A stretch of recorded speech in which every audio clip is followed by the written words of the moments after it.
Hey, what's going on, YouTube? Welcome back. Um, I keep seeing this same question over and over again in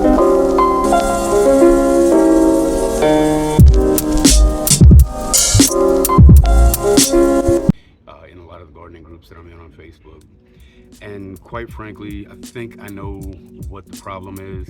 It's a lot of, why are my tomatoes not making flowers? Or in some cases, maybe they're dropping flowers, and just a lot of different issues that people seem to be having with tomatoes, peppers, possibly eggplants.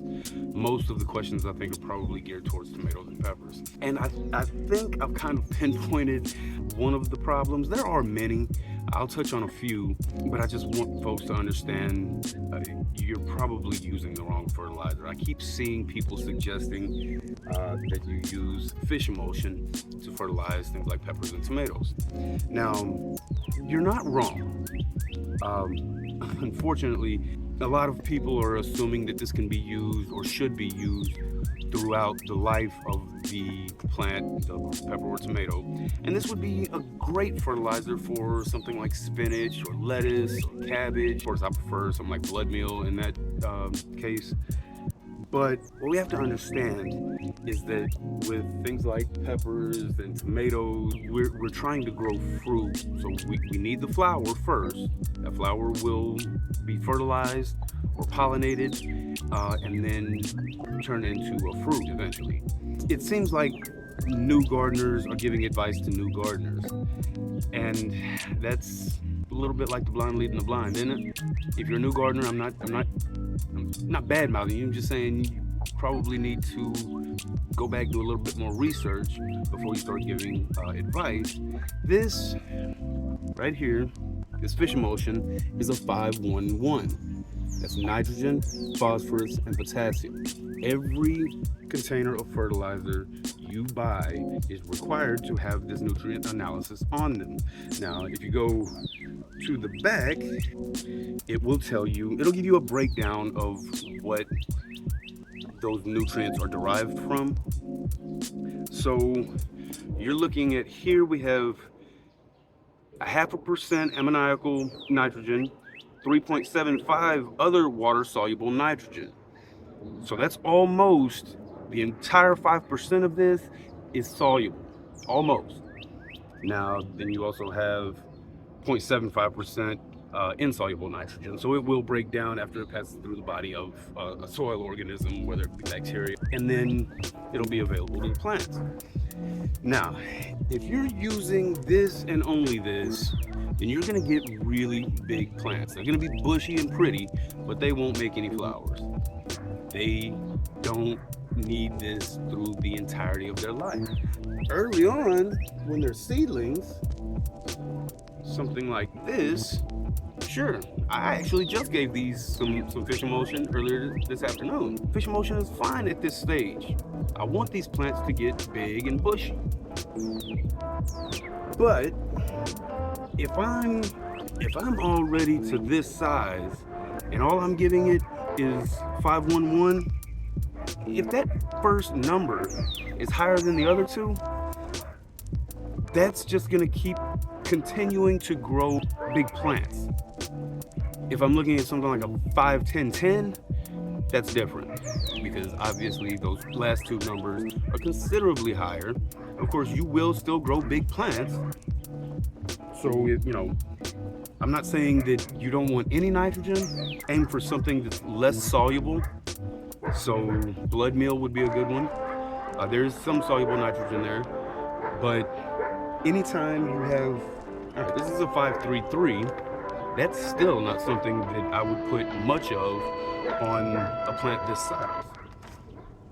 So maybe a little bit, but I'm aiming for something. This is a 6-12-0, so that wouldn't be awful. I actually just put a little bit of this. This is seabird guano. The phosphorus in this, which is that second number, that 12%, is supposed to be a little more soluble than the nitrogen in here.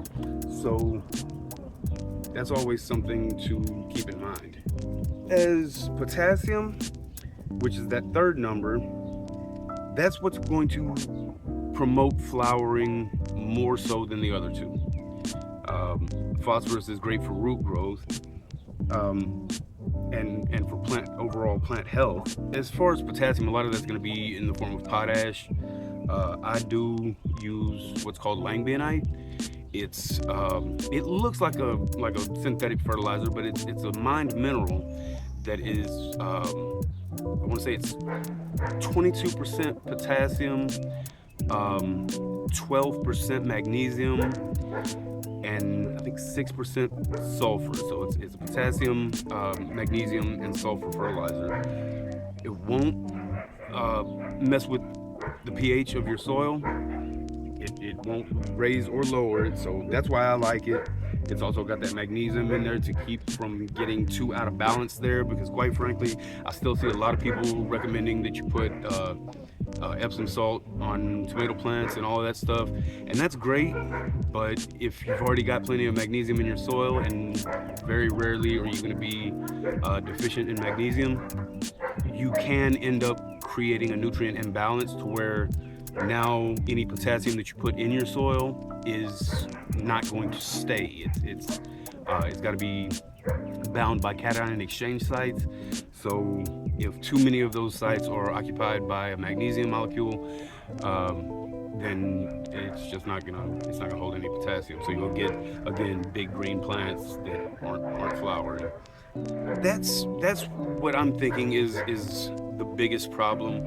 Also, it could be that the plants aren't getting enough sunlight. My citrus trees over on the side of the house, I've had them up front for the past, well, since late fall.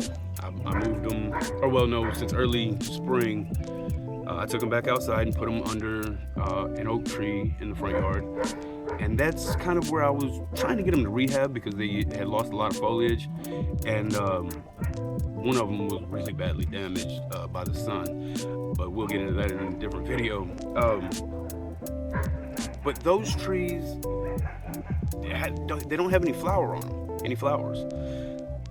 So that's just due to the plant not being able to create enough energy. It's not getting enough food, and that doesn't have anything to do with fertilizer. It has to do with sunlight. That's how plants feed themselves, via photosynthesis. I know we tend to look at stuff like this and this and this as plant food, whereas one might argue that nitrogen is a plant food. It's sort of a plant protein. So yes, they do need nitrogen and sunlight, and they need all of it, but understand first and foremost that plants won't grow without sunlight or without some sort of light. They have to have an energy source, and if they don't have enough energy, they will not reproduce, which is what they're trying to do when they flower and fruit. They're trying to reproduce. That is their reproductive cycle. So that could be another issue that you may be having. Also, if your plants are dropping flowers, it could just be the heat. It won't be long before my tomatoes stop flowering. They won't set any more fruit, and they'll fizzle away, and I'll cut them out, or I may try to just get them through the summer and wait till cooler temperatures and get them to fruit again. I hope those dogs aren't too loud, because God, they're getting on my nerves. I love dogs, but those dogs back there, they just bark incessantly. It is annoying. Got to light these. Sorry. These things don't really work all that well, but it is certainly better than nothing. Okay. All right, maybe that'll help drive some of these mosquitoes away. In some instances, even your peppers and tomatoes. Peppers and tomatoes have perfect flowers, so they don't typically need a pollinator. However, they do need either wind or some sort of something to vibrate or dislodge the pollen, so it'll fall down onto the female part of the flower. You have the male part is the pistil, and the female part is the stamen, I think. Don't quote me. I'll have to relook that up, because plant flower anatomy is a little bit confusing. If the flower does not get pollinated, then the plant will abort that flower and make new flowers later on. So what you can do, I have one of those It's like a plaque remover for your teeth. It vibrates like crazy. So I just go around every time I see a new flower on my plant, and I just give it a little buzz, and you can see all the pollen drop, and that means that flower is now pollinated. That applies to peppers, tomatoes, eggplants, corn in an instance, although corn doesn't have perfect flowers, but it does drop its own pollen onto its own silks. So we're not gonna really get into that one. But other plants like squash, cucumbers, watermelons, okra actually has perfect flowers, so it doesn't need pollination. All of your cucurbits, they actually need pollinators. So you have to have a male flower and a female flower at the same time open, and then a pollinator or yourself, you can take a paintbrush and go in and tickle the inside of a male flower and then carry that pollen over to the female flower and do the exact same thing. And that is absolutely effective. If you don't do that, or if a pollinator doesn't do that for you, then it will abort that fruit. A female flower looks like a flower with basically whatever fruit it is you're growing. So in my cucumbers over there, it looks like a flower with a baby cucumber at the base. So that's a female flower. That's not a fruit yet. That's effectively the embryo. That pollen, which would be, if you were to relate it to human reproduction, it would be the sperm. Okay, so yeah, that pollen being carried from the male flower to the female flower is what gives you pollination, and then fruit set. If that doesn't happen, the plant aborts the female flower. And again, heat can kind of negate all of that. If it is too hot for certain plants, it'll probably get too hot here not too long for my cucumbers. I'm sorry, I'm getting chewed up. I'm really happy with this second round of peppers and my marigolds. I got a drinking problem.